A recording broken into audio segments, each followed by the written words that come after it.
Hey everyone, welcome back to JP's Budget Collecting and our weekly look back at the hot comics from 6 months ago. Today we're looking back at the hot comics from May 22nd and 23rd, 2020, and I'm recording this on November 20th, 2020. Yes, we're almost out of 2020. Thank you. Only a little bit to go.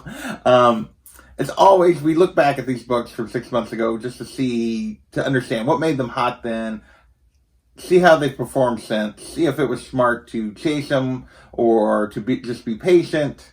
As always, we're looking back at the CBSI Hot Top 10 and the Key Collector Comic Tom Hottest Trending Comics of the Week. They used to do a list of 10. This week we have 17 books between the two lists, so there were 3 overlapping books. And this week's list is dominated, more than half the list is books that all basically spiked because of a single article, I think a Deadline. So we'll get to those at the end. But first, we're going to start with option news, sort of. The first one is Road Rage number 2. This made the list because Road Rage number 1 made the list last week because it was optioned for an HBO Max show. This number 2, 1 in 25 variant by Toby Harris made the list because it has Stephen King and Joe Hill, the authors, on the cover. And this was after that option news. Basically, what had been a $25 book had a sale for $50, then a sale for $65, then a sale for $90. In the last 3 months, there's only been 2 sales, and they went for $2 and $8 plus shipping. But there's not a lot of these out there. There's only one listed currently at 200. Needless to say, I don't think it's going to sell. But this is down, way down. If you paid $90 for this, sorry. Yeah, definitely nothing has happened yet with this series, and this book has not maintained its value at all, despite being pretty rare. Next, we have Last Days of American Crime number 1, and this hit the list because there was a Netflix movie coming in June. I don't actually know if this movie ever came out. I don't remember hearing anybody talk about it, but back then, the announcement that it was going to be released made this book jump to a $10 to $15 book. A 9.8 went for $60. You can argue that's not really that hot, but there was a bunch of sales, and now it's a $5 to $10 book. There hasn't been any 9.8 sales in the last 6 months, or any slab sales really in the last 3 months. Sets of the whole series go for 10 to 15, maybe 20. This one's definitely also down, and apparently the movie wasn't that great, I guess, because it hasn't really sparked any continued interest. Next, we're going to move out of option news into another CGC book that hit the list because of a CGC signing. This was Jim Steranko was signed up to do a signing, so Strange Tales 151 was put on the list by Key Collector and Tom, basically because a bunch of people were looking for it because this is his first Marvel work. And back then, average raw sales were going for $50. A 9.8 was going, or an 8.5 went for $90. Not sure why they picked an 8.5. Maybe it was really the only slab that sold, I guess, in that range. And this one is also down $10 to $30 based on condition for raw sales. There was an 8.5 that went for $100 all the way back in August, but that's about the only slab sale really recently at all. There's a couple of signed ones that have sold, but no real slab sales. So this is another book that's down. Moved away from that signing, kind of took away the buzz for trying to get this book. Next, we're going to move into our covers, I guess. A lot of confusion this week on really where these fall in terms of my usual categories. But first, we have Symbiote Spider-Man number 4, the second print. CBSI put this on the list because it was going for $75. They went from no sales to multiple sales for $75. And I had no idea why. There's no first here. It's a cool Mysterio cover, but it's not anything super special in my opinion. And this is another one that's way down. It's now a $10 to $20 book. 9.8s have went for $30 and to $50. Definitely way down on this one. Next, we have Superman number 38, the Lee Motor 1 in 50, and this is a Stargirl cover. And this hit the list because people were looking for some Stargirl books with the show coming out, and it was, I guess, pretty popular. I haven't ever watched any of them. And back then it was going for $70, this Stargirl cover, and now it's a $5 to $10 book. Although most of the asking prices on this are 30 plus, but yeah, those aren't selling. Only the few sales have been in the $5 to $10 range. Yeah, we're talking 4 sales in 3 months. So there you go. So another one that's way down. Next, we're going to move into Comic Buzz, and this is Black Flag #1, and this hit the list from the 90s. This hit the list because there was an Indiegogo put out to create a revival of this, and it got funded really rapidly, and it also sparked interest in this original Black Flag #1. It's 25, and it was going for $25 to $40. This is one I don't actually remember from the 90s. It looks 90s just based on that cover, but I don't remember this one. But yeah, this one's also way down as we've moved away from the Indiegogo, and the series hasn't come out, and it's a $5 to $10 book. Next, we have our first repeat from last week, and this is Incredible Hulk Future Imperfect +1. First appearance of Maestro. Back then, it hit the list last week. We were talking about it being a $20, $25 book. Now it was a $30+ book on the second week. This had everything to do with this Maestro series that's actually ongoing right now. And despite the series being out right now, this book has come back down. It's now a $10 to $25 book. 9.8, or sitting around 100. But yeah, this one's definitely not held where it was at least. Our next book is our only Star Wars book of the week, which is kind of rare lately. We've had a lot of Star Wars stuff, and this is another repeat from last week. This is Star Wars Clone Wars #1. First appearance of Ahsoka, and back then it was up to a $500 book raw. 9.8s were going for $1,200. And if you followed this book at all, if you watched last week, you know this book has continued to go up, and then they name dropped her. Not this morning, I watched this morning's episode already, but last week on episode 3, they name dropped her. Maybe we'll get her next week. That's been the rumor all along. It's episode 5. And yeah, needless to say, this book is still going strong. Raw copies are still in the same range we talked about last week, 500 to 800, so the name drop really hasn't changed anything there. But last week we talked about 9.8s. We're going 15 to 18. The 9.8 sales in this last week have been pushing 2,000, so they have bumped up a little further with the name drop. So yeah, and my guess is this book's gonna take off again, and I'm still sad I didn't buy it a year ago about this time. When she does make an appearance next week, most likely. So with that, we're going to move into this article I talked about before at the beginning of the show. So the rest of the books, there was 8 books. So we got 9 books left. All of them had to do with something that was mentioned during this, I believe, Deadline article. And it was about Sony's plans for a Spider-Verse movie, kind of their own MCU spin-off Spider-Man movies.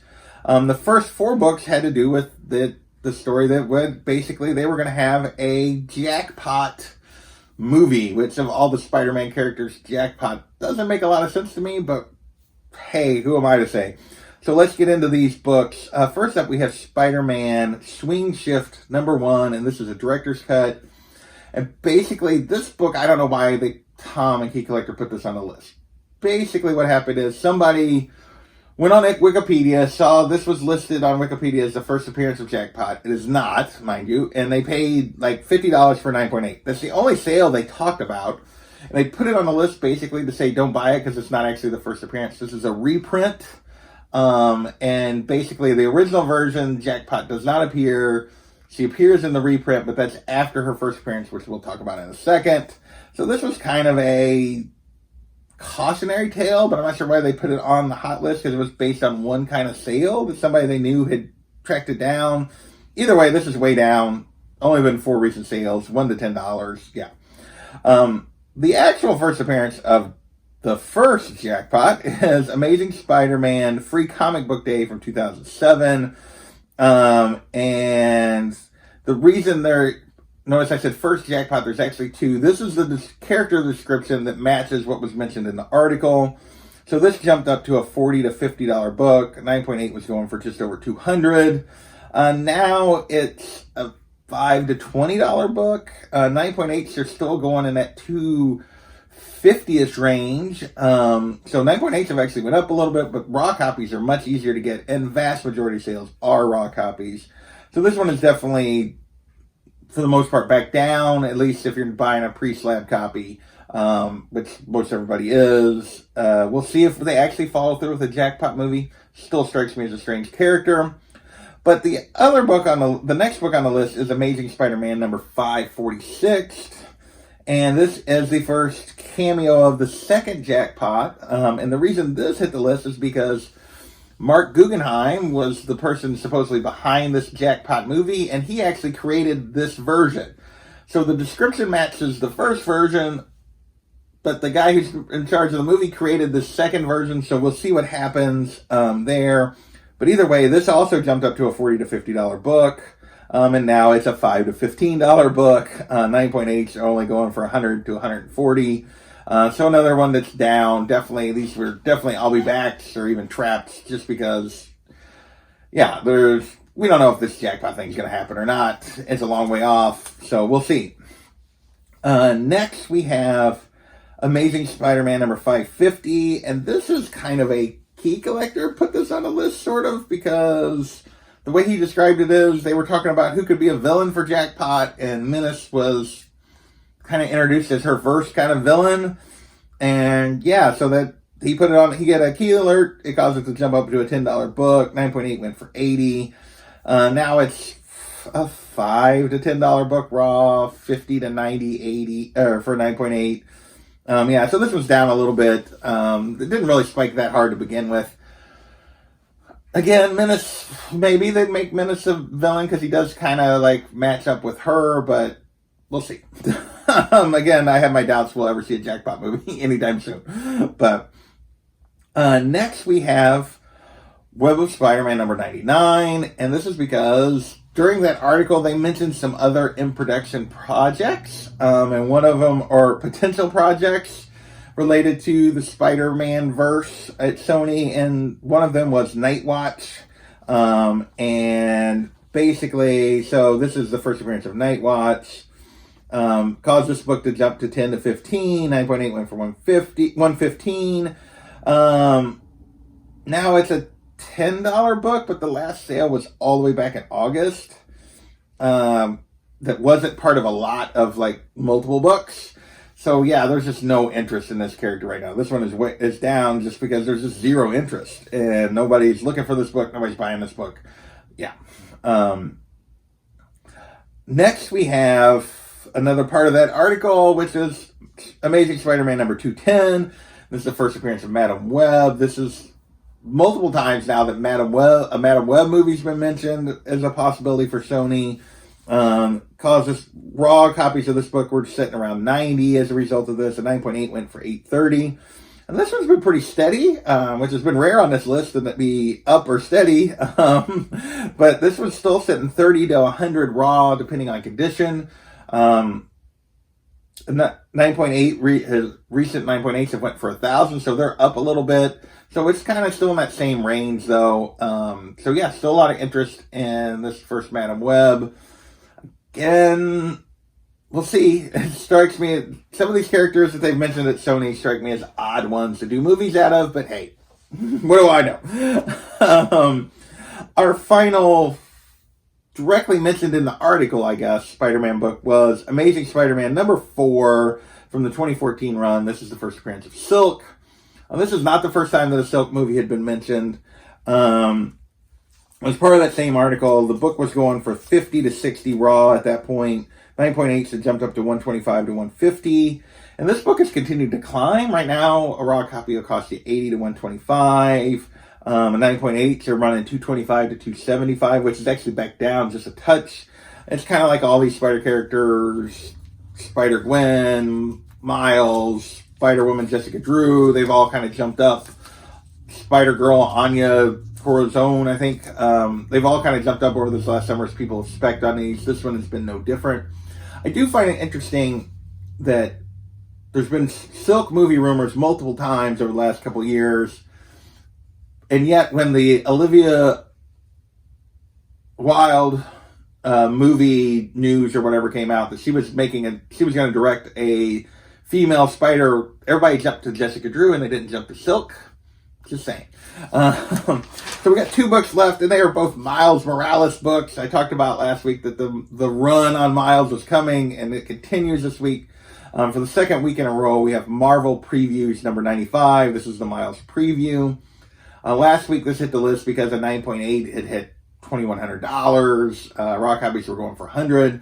Hadn't been any slab sales in the week since, but raw copies were now up to $200 to $300. They're still sitting in the $200 to $400 range for raw copy. A recent, as we talked about last week, a recent 9.4 went for $2,200.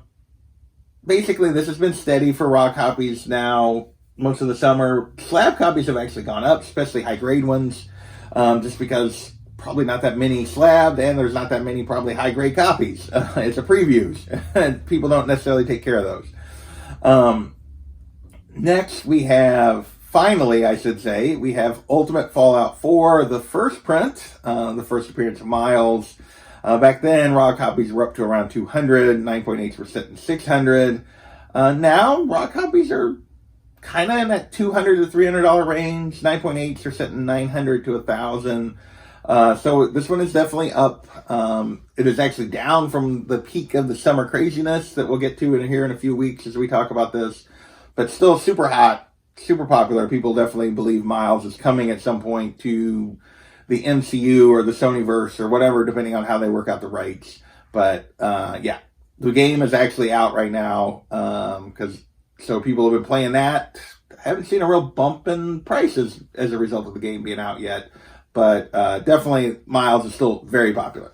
So that is this week's list. Most of it had to do with these Sony Movieverse rumors, including 4 books related to Jackpot, which I just don't see, but we'll see.